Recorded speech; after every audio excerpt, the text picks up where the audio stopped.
Hello, my friends. My name is Eric, and this is Trace Your New England Roots. Fall has arrived here at the New England homestead, and I managed to give my lawn its last cut of the season before the leaves begin falling. New England is known for its unpredictable weather, as well as its wealth of history and resources in genealogy. I wanted to take this time to record this debut video for my channel. Let me share with you a little story. Recently, my wife and I were wandering through an antique store, and I was digging through a box of nostalgic treasures, and I stumbled upon something special. This weathered postcard. Take a look at this. The title caught my eye instantly. Birthplace of Mary and the Little Lamb, Sterling, Massachusetts. That's right, folks. The home of Mary from Mary Had a Little Lamb actually exists. And as I held this slice of history, I realized just how real and how local this beloved nursery rhyme is. So, are you curious about the true story behind this iconic little lamb and its famous owner? Well, let's follow the footprints from this postcard all the way back to the origins of a rhyme we all know, and uncover the surprising history behind its gentle verses. But before we begin, be sure to click on the like and subscribe buttons and utilize the new hype features with YouTube to support this channel and help me to contribute to bring you great content about your New England ancestors, help you learn about local history in New England, and how, as a budding family historian or a genealogist, find the best resources for your research. Clicking on like and subscribe helps the YouTube algorithm share my content with other people just like you.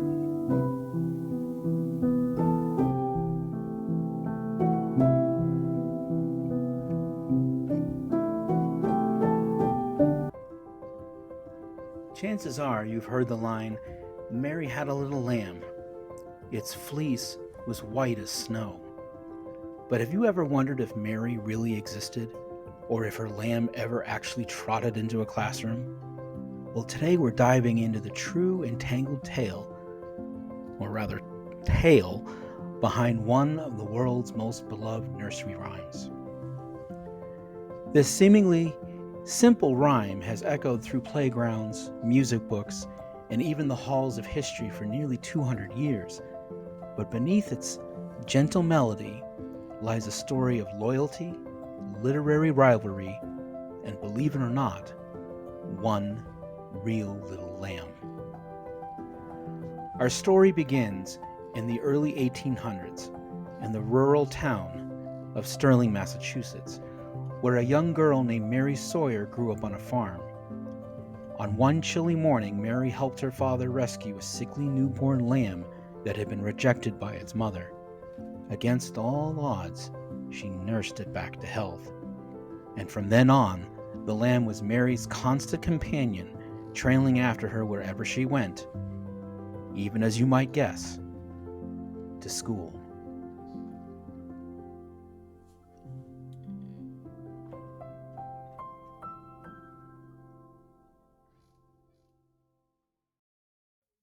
Many years later, Mary finally recalled her precious little lamb. I went out to the barn with Father, and after the cows had been fed, we went to the sheep pen and found 2 lambs which had been born in the night. One had been forsaken by its mother, and through neglect, cold, and lack of food was nearly dead. I saw it had still a little life and asked to take it into the house, but Father said no, it was almost dead anyway, and at the best could live but a short time. But I couldn't bear to see the poor little thing suffer, so I teased until I got it into the house. Then I worked upon Mother's sympathies. At first, the little creature could not swallow, and the catnip tea Mother made it could not take for a long time. I got the lamb warm by wrapping it in an old garment and holding it in my arms beside the fireplace. All day long I nursed the lamb, and at night it could swallow just a little. Oh, how pleased I was! But even then, I wasn't sure it would live, so I sat up all night with it, fearing it wouldn't be warm enough if there was not someone at hand to look out for its comfort. In the morning, much to my girlish delight, it could stand, and from that time it improved rapidly. It soon learned to drink milk, and from the time it would walk about, it would follow me anywhere if I only called it. According to Mary, the famous incident happened in the year 1815 when her brother suggested she sneak the lamb into her one-room schoolhouse. The day the lamb went to school, I hadn't seen her before starting off, and not wanting to go without seeing her, I called. She recognized my voice, and soon I heard a faint bleating far down the field. More and more distinctly I heard it, and I knew my pet was coming to greet me. My brother Nat said, "Let's take the lamb to school with us." At first, the lamb was quiet, nestled out of sight. But have you ever tried hiding a little lamb? Before long, its soft bleats disrupted the lesson. Mary's amused classmates laughed while the teacher gently ushered the lamb outside, where it patiently waited for Mary until school ended that day.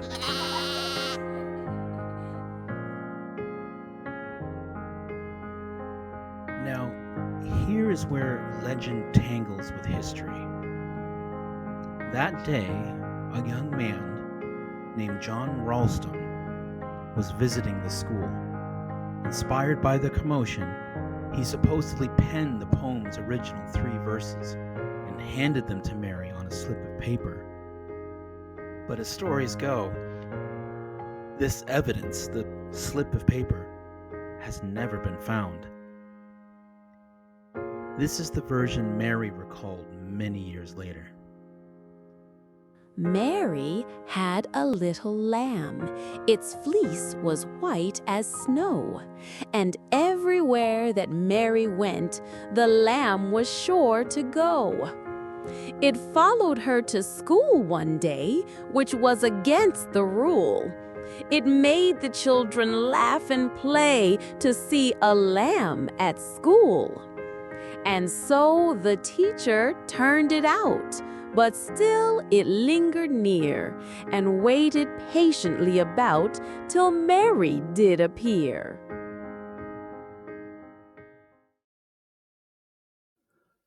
According to Mary Sawyer's story, which she stuck to her entire life, this was the origin of the poem.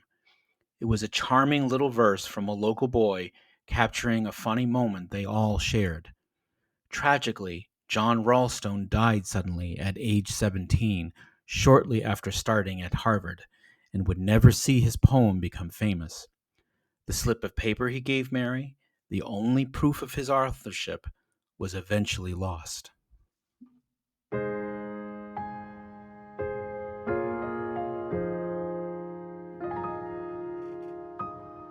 For about 15 years, the poem was just a local story. But that all changed in 1830 with the publication of a book called Poems for Our Children. The author was Sarah Josepha Hale, one of the most influential women in 19th century America. Hale was a famous writer, a powerful magazine editor, and she's also the reason why we have Thanksgiving as a national holiday. But that's another story. Hale published a poem almost identical to Ralston's supposed verses in her book, entitled Mary's Lamb. It had 3 stanzas that Mary knew, but Hale had added 3 new ones, turning it into a moral lesson about kindness, which instantly captured the public's heart. "Why does the lamb love Mary so?" the eager children cry. "Mary loves the lamb, you know," the teacher did reply. "And you each gentle animal in confidence may bind, and make them follow at your call, if you are always kind. In 1876, at the age of 70, Mary, now married as Mary Tyler, emerged to claim that she was the Mary from the poem. When Mary found out, she was furious. She publicly declared that John Ralston was the original author and that the poem was about her. But when asked how Sarah Josepha Hale, who lived 90 miles away, could have gotten the poem, Mary had no idea. Hale, for her part, was firm. She claimed full authorship, saying she just made it up as a work of fiction. And so the great authorship controversy began. The town of Sterling, Massachusetts rallied behind Mary and their hometown story. Meanwhile, in Newport, New Hampshire, they defended their celebrity author Hale. The debate raged for years. Both women even signed sworn statements. But with Ralston gone and his note lost, there was no way to prove it. For most literary historians, the case was simple. The first hard evidence was Hale's 1830 book, so she got the credit. But who truly wrote Mary Had a Little Lamb? Mary Sawyer swore Ralston wrote the first stanzas. Hale, though, became widely credited after her 1830 publication. To this day, historians generally side with Hale, given her version was the first verifiable publication and she was known for her poetic work. The rhyme's origins remain just a bit mysterious, making it all the more enchanting. But the story of the real lamb just wouldn't die. It was too charming to be dismissed. And then, an incredibly powerful figure stepped into the ring. Henry Ford. In the 1920s, the auto magnate became obsessed with preserving what he saw as authentic Americana. He threw his money and influence behind Mary's claim.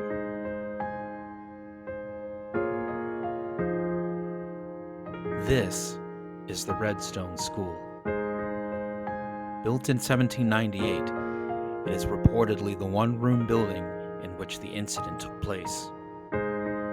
It was so widely accepted by the town and local historians that when the building became endangered to be torn down because the community had outgrown the school, Henry Ford, in an act to preserve the historical landmark, bought the building in 1927 and moved it from its site in Sterling to his Sudbury estate on the grounds of the Wayside Inn to preserve its legacy.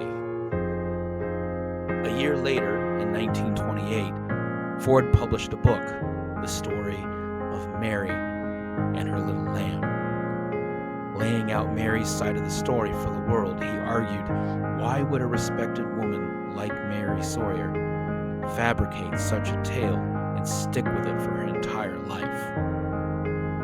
For Ford, Mary's story was a symbol of a pure, idyllic American past.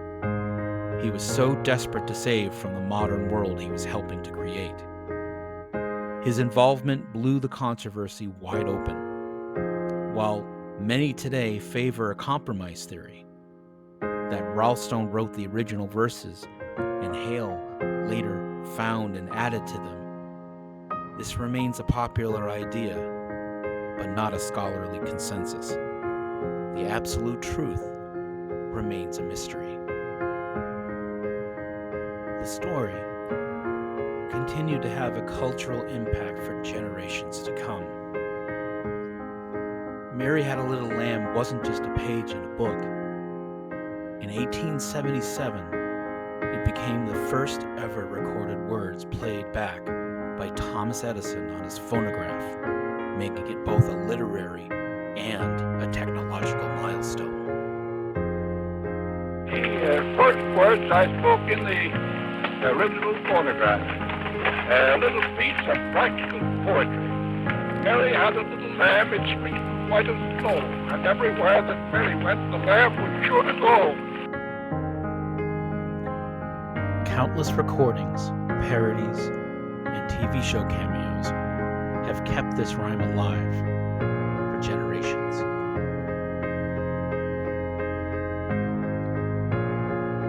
A statue of Mary's lamb now graces Sterling's town square, and Mary herself once helped raise money for Boston's Old South Meeting House by selling cards with strands of her lamb's wool. Beyond its catchy melody, the rhyme gives us a lesson that still matters. Kindness and love, whether for a pet, a friend, or a stranger, have the power to make history, sometimes in the most unexpected, woolly ways.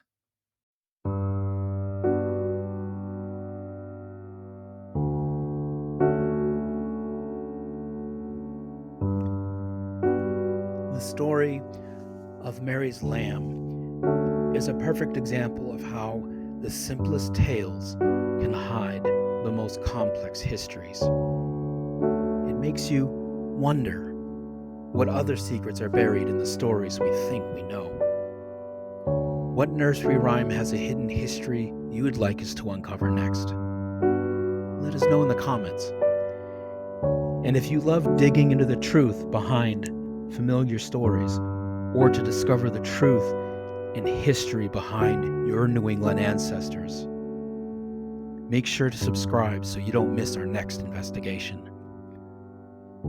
So the next time you hear that simple tune or read this poem, remember what they don't tell you about Mary's little lamb. Remember the real 9-year-old girl who nursed a dying animal back to life, the chaos it caused at school, and the young man who wrote it all down only to die before he could claim his legacy. Remember the bitter, decades-long battle for the story's ownership between a humble farm woman and a publishing powerhouse. The strange intervention of an industrial titan, and the moment the rhyme became the first voice ever captured by a machine. The story of Mary Had a Little Lamb isn't just a nursery rhyme. It's a story of loyalty, loss, and the fight over a memory. It's proof of how a small, true moment can ripple through time to become folklore, a historical controversy, and a cultural touchstone that is so much more than just child's play. So which version do you believe? Was it Hale's poetic genius? Ralston's fleeting inspiration? Or just a little bit of both? One thing certain, Mary and her little lamb left their mark on the world. Thanks for watching. Don't forget to like, subscribe, and share your favorite childhood rhyme in the comments. And stay tuned for part 2 of this video, where we will dig deeper into the roots and branches of the Sawyer family tree itself. We will learn who Mary Sawyer was and how did her family help to shape the legend. Until next time, keep singing, keep wondering, and keep being kind.